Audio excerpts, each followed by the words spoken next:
참 예수님, 한 주 동안 안녕하셨어요? 지난주에 집중호우로 안타까운 사고들이 있었습니다.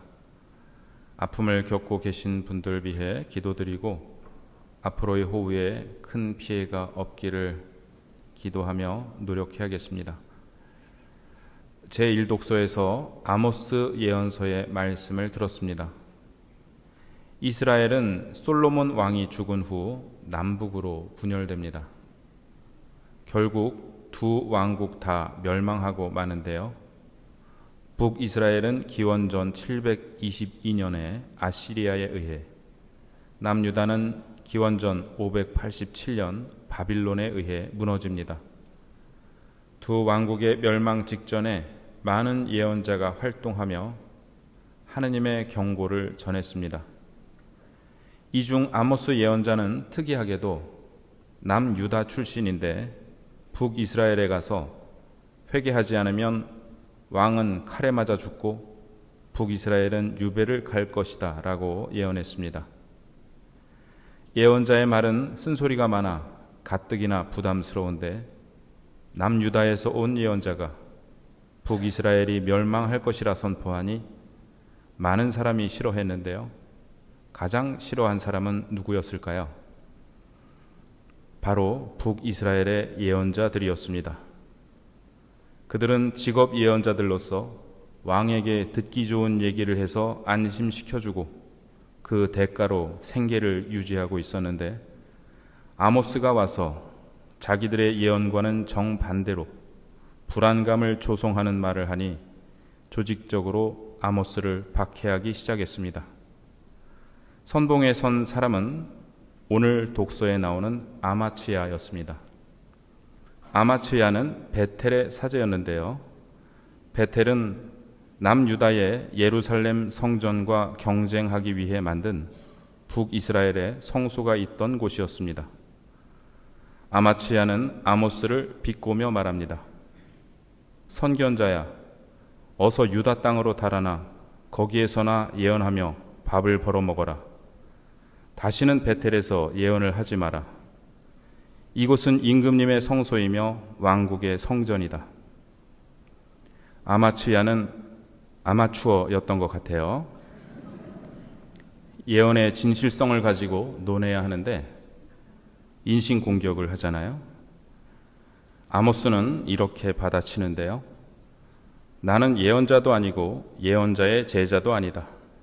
나는 그저 가축을 키우고 돌무화과 나무를 가꾸는 사람이다.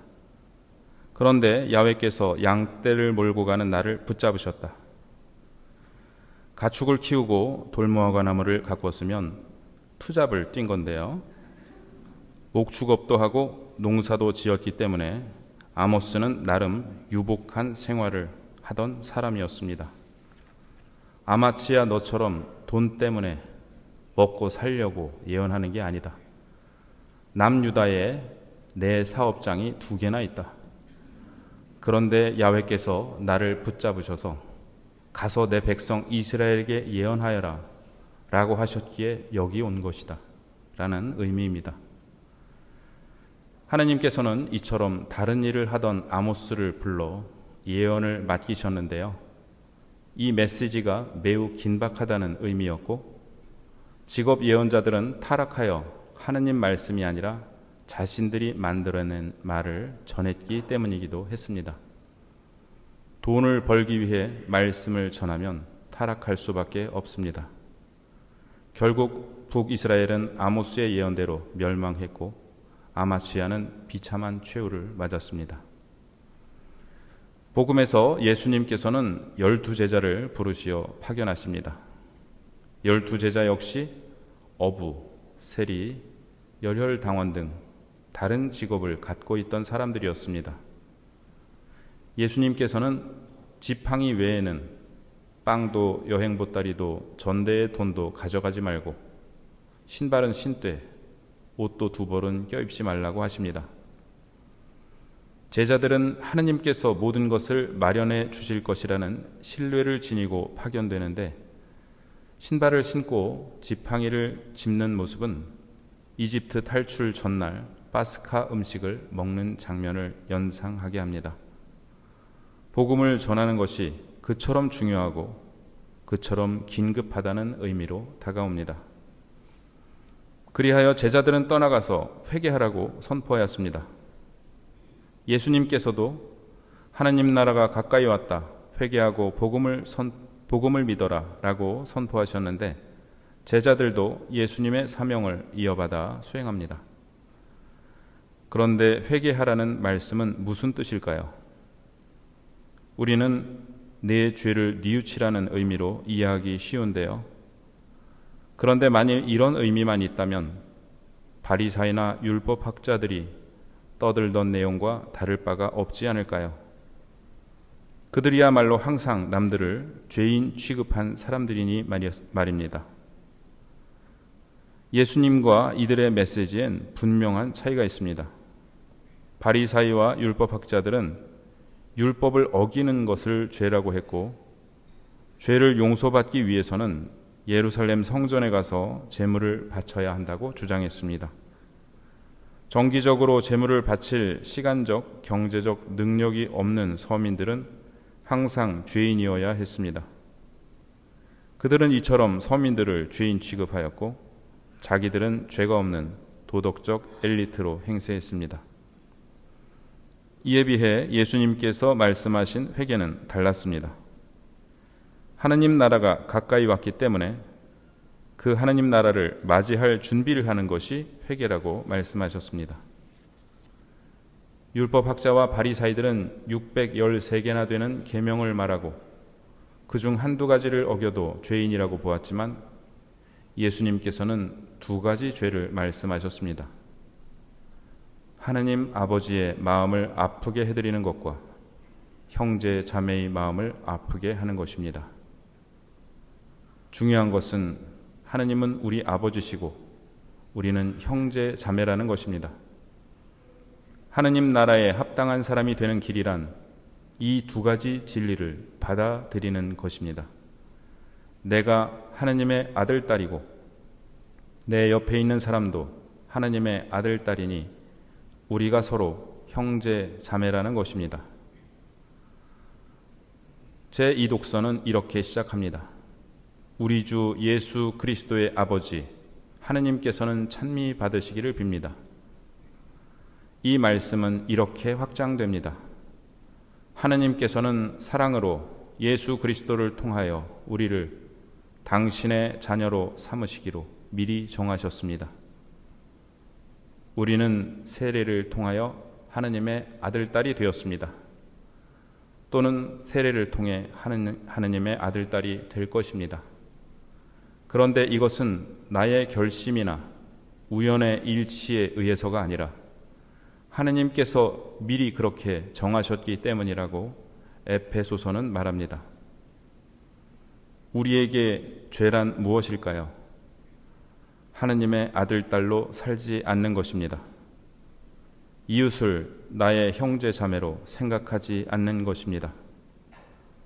스스로 하느님의 아들, 딸로 자각하는 그만큼 이웃을 나의 형제, 자매로 여기게 되고 이웃을 형제, 자매로 여기는 그만큼 스스로 하느님의 아들, 딸임을 깨닫게 됩니다. 제2 독서는 하느님께서 우리에게 당신 뜻의 신비를 알려주셨는데 그것은 때가 차면 하늘과 땅에 있는 만물을 그리스도 안에서 그분을 머리로 하여 한데 모으는 계획이라고 말합니다. 이레네오 성인은 이 구절을 총괄실현이라는 말로 표현했는데요. 이는 세상 마지막 날에 우주가 그리스도 안에서 그리스도를 머리로 하여 한데 모인다는 것입니다. 오늘날의 언어로 표현하면 우주는 진화하고 있고 이 진화의 정점이 그리스도시라는 것입니다. 내가 그리스도를 닮아가는 것이 하느님 나라를 향해 나아가는 것입니다. 그리스도를 닮는다는 것은 그리스도 안에서 스스로 하느님의 사랑받는 아들, 딸임을 깨달으며 모든 이웃과 피조물이 내 형제, 자매임을 알아본다는 것을 의미합니다. 제 이 독서의 내용을 21세기의 우주론적 언어로 고백하는 것이 교황님의 회칙 찬미받으소서입니다. 우리는 오늘도 하늘에 계신 우리 아버지라 고백하며 형제 자매들과 함께 자녀로서의 기도를 바치고 있습니다. 고대 유다교에서 전해져 오는 이야기를 하나 소개해 드리겠습니다. 작년 사순 특강 때 드렸던 말씀과 비슷한데요. 한 랍비가 제자들을 모아놓고 언제 밤이 끝나고 새로운 날이 시작되는지를 물었습니다. 제자 하나가 말했습니다. 멀리서 동물을 보고 그것이 양인지 개인지를 구분할 수 있을 때가 아닐까요? 아니다. 다른 제자가 말했습니다. 멀리서 나무를 보고 그것이 무화과 나무인지 복숭아 나무인지를 구분할 수 있을 때가 아닐까요? 아니다. 그렇다면 언제입니까? 제자들이 묻자 랍비가 대답했습니다. 내가 길에서 마주치는 사람이 너의 자매요 형제라는 것을 알아볼 때이다. 그렇지 않다면 그것이 몇 시이든 여전히 밤일 뿐이다.